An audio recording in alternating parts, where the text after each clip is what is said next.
Diyos maray na pagi po sa Saint Agamos, lalong-lalo na sa mga mag-graduate ninyo.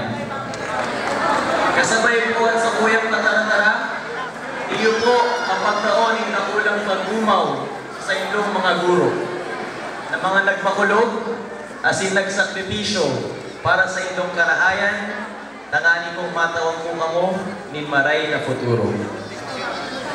Hali po sa inda, kaya po nindo naabot ang aldaw na ini, na preparado ng atubangon ang maarabot pang mga pagsubok sa buhay, lalo na po ang mas halangkaw na kabtang kan sa indong pag-aaral.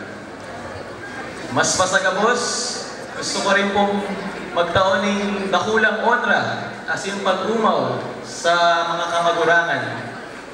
Hali po kan sa indang eswerso asin sakripisyo, kaya po kamo mag-graduate mo niyan, asin magkaigwaning paglaong sa anuman na oportunidad. Dahil na po madiliharan na gunyan po na panahon ay may kahirapan at sa tuyang pagbuhay.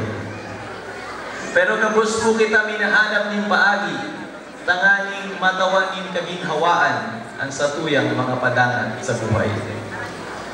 Magigibo po, asin marereliasar na po ini sa paagi ni udok sa buot na pag-aaral. Ang mahigos po ng pag-aaral, ang pinakainot na lakdang sa tamang direksyon na mawag ng dumanan.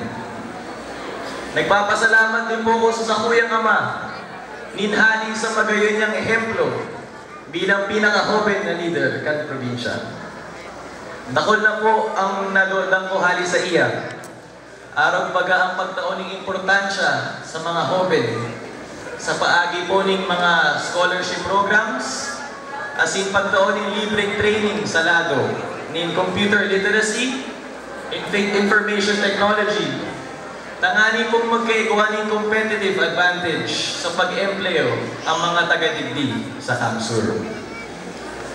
Panahon na po talaga ngunyan kan mga hobenes na ipahiling ang sa indang mga abilidad asin kakayahan. Dakulang angat po ini sa tuya gabos, nanungkatang palihison ang oportunidad na itinatao sa tuya. Ninhalita sufisyente naman ang kakayahan kan mga hobenes na maging lideres asin mag-arasenso man.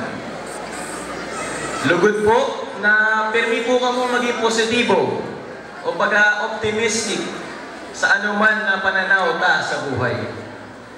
Yan po sa indong magiging armas kontra sa anumang hamon asin kasakitan sa buhay. Para naman po sa mga guro, dakula po ang samuyang pagpapasalamat namin sa indo. Kung bako po sa indo, ay mayo po kami. Salamat na maray po, asin kung mayo po kamo, mayo po kaming makukuha ang anumang karahayan. Hali po kan sa kuyang puso, idinudulog ko po ang dakulang pagbati asin dayaday sa inyong graduation. Salamat po Giraray, congratulations po Giraray, asin mabuhay po kita gabos. Diyos mabalos po.